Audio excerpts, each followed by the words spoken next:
Hello, BookTube. This is Weekly Reads. With the exception of Waterland by Graham Swift, my reading week this week has been disappointing. So let's start with the book that I finished first and the one that I enjoyed significantly more than all of the other books. So I started Waterland last Thursday and I finished the novel on Saturday. Waterland is about a history teacher named Tom Crick who, before the novel begins, he has been informed by the headmaster at the school that he teaches at that his history department is going to be eliminated and moved into general studies.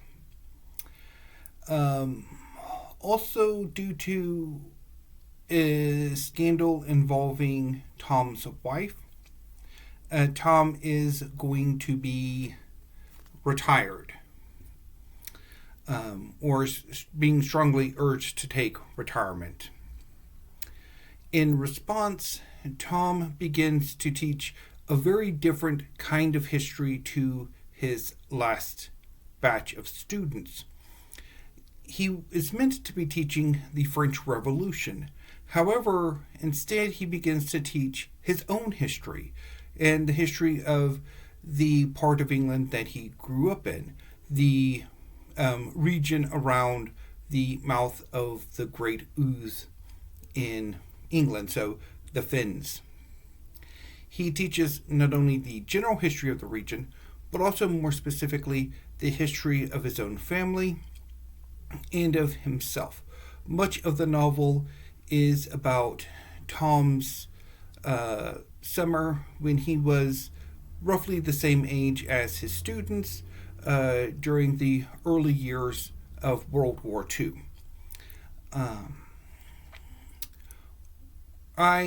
Where his family, a number of events happen that threaten to tear his family apart. And the scars of those incidents linger for decades. This is a really good novel. I enjoyed it a lot. It was just very, very happy I read it. Now, on to the disappointments. First up is The Adventures of Sherlock Holmes by Arthur Conan Doyle. So, for a long time, February has been devoid of any BookTube events or readathons or what have you. Recently, that has changed with the event Holmes is Where the Heart Is, where participants read Sherlock Holmes over the month of February. At the end of January, I started to get a strong urge to reread The Adventures of Sherlock Holmes, so I decided to buy this omnibus edition that includes both The Adventures of Sherlock Holmes and The Memoirs of Sherlock Holmes. So, before I talk about my reread, I guess I ought to give you some background on my own reading history and reading life.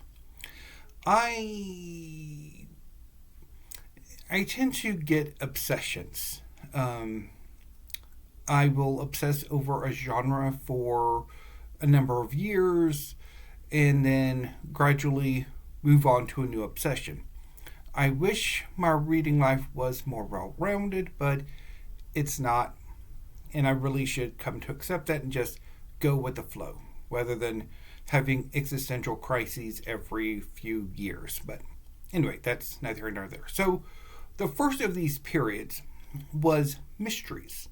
And I was really big on mysteries as a preteen and early teenager, so 11, 12 to 14.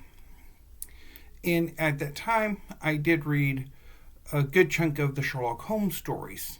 The first two novels, the first two short story collections, I think the third short story collection, and Eventually, about 8 years later, I did read The Hound of the Baskervilles for a class. Although I don't really remember how much I enjoyed it or not. So it's been 30 years since I last read The Adventures of Sherlock Holmes, and to be honest, I forgot most of it.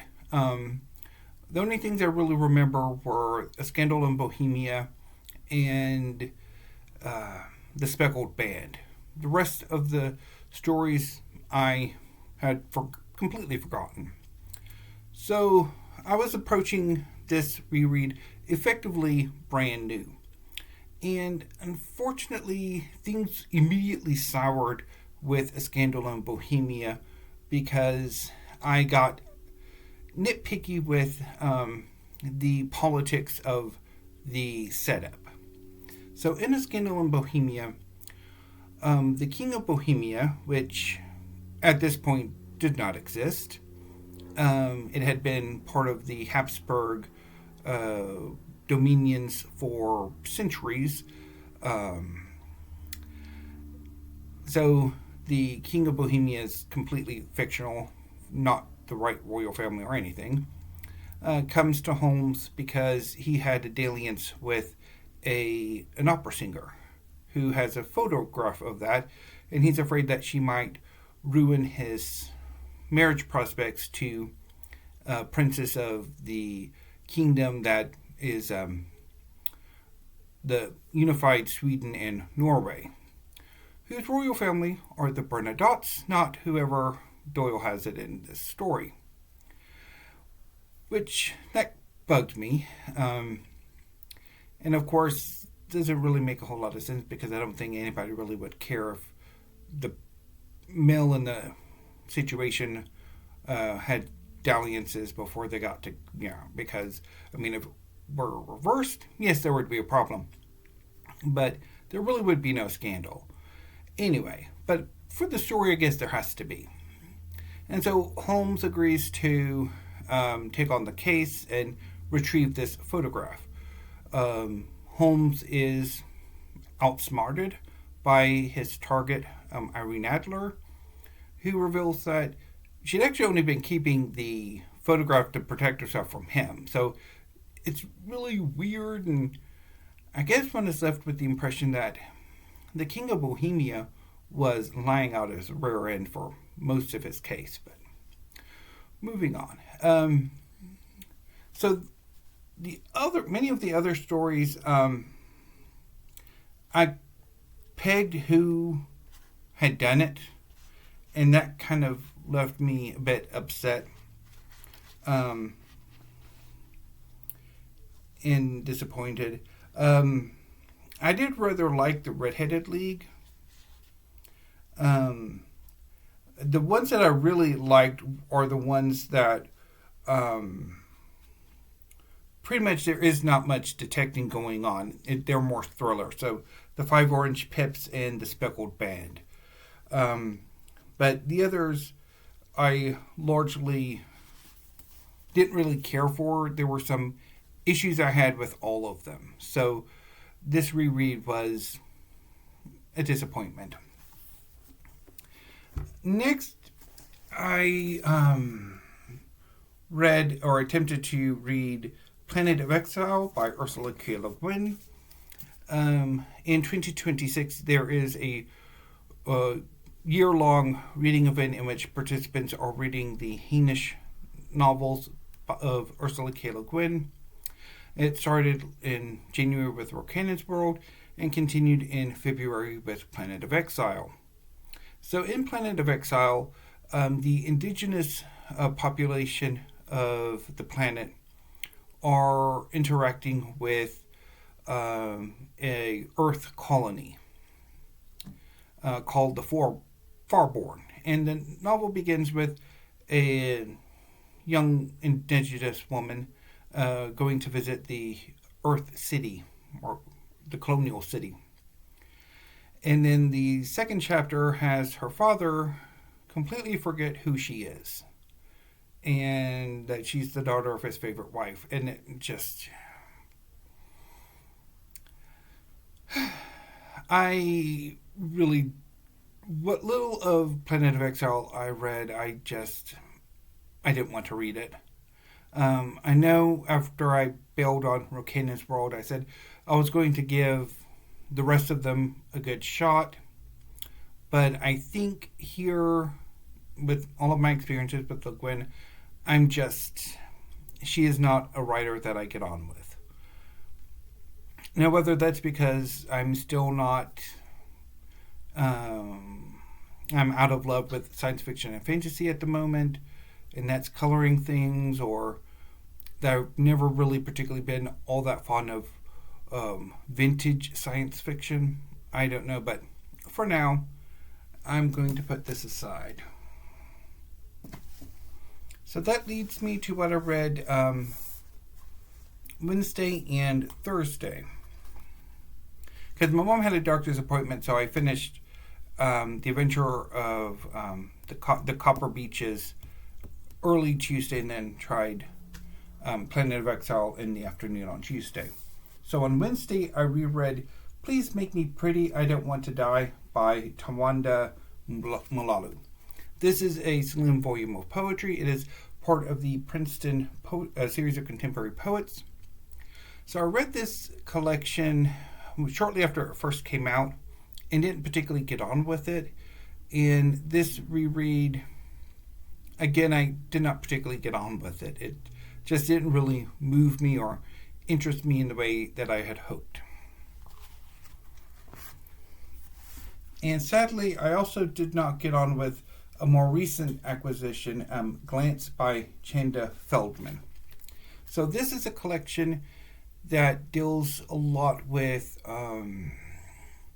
biracial relationships, moving to a new country, converting to a new religion, and also a little bit about university life. And I just really did not get on with these poems either. Although, so story behind picking up this collection. So I'm on something of a poetry buying binge back in December. My idea being to collect 16 slim volumes of poetry and do a tournament with them. I came to my senses, and instead what I'm going to do is I'm going to limit myself to 8 of slim volumes of poetry which I picked up, and some poems that I like the best, I will probably do Poetry Thursdays with those poems. But I'll talk a bit more about that when April comes. So yeah, this was a disappointment as well. And I picked it up when LSU had their 40% off sale. So that is my reading week. What I will be reading this coming week. So today and tomorrow, Saturday, I will be reading my February manga haul.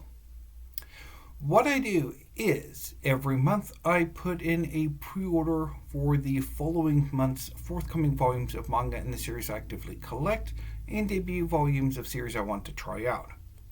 I put this order in with Book People. Book People collects the volumes as they come in to the store, and then when the last volumes arrive that week, Book People will mail the complete order to me. Usually this happens at the very end of the month or the beginning of the next month. So I usually get my boxes of manga from Book People the first or second week of the month after they come out. But this month the order came in, like the last of them came in a week before the end of the month. So I got my February manga haul just this Wednesday. So today and tomorrow I will be reading them for the last 2 days of February. And I will talk about them in a wrap-up either Saturday night or sometime Monday. There are 10 volumes that I picked up in this order, so it makes sense to split them into 2 days rather than trying to binge 10 volumes all on one day. And then on Sunday morning, since it's the 1st of March, I will be doing my March reading plans, which is where I will announce what I will be reading first thing in March, which will likely be my March of the Mammoth pick, because good idea to go ahead and get that one taken care of. And I do have quite a bit of unfinished business with that mammoth. More about that on Sunday. And then I will go from there because it will probably take me quite a while to finish up that novel. Anyway, so if you're wondering why I'm filming this weekly reads when I normally film them, given that at the end of last weekly reads, I mentioned that I was going to, my filming schedule was going to be a bit wonky because of my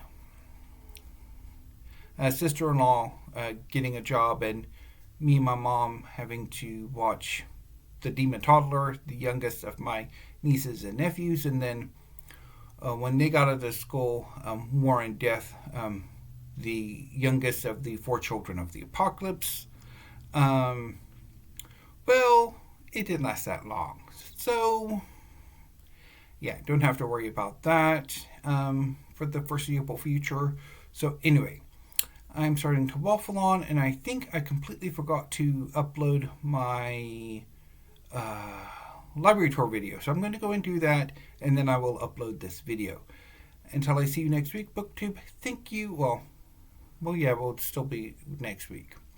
Anyway, BookTube, thank you. Have a great rest of your Friday, and have a great weekend. And I will see you on Sunday.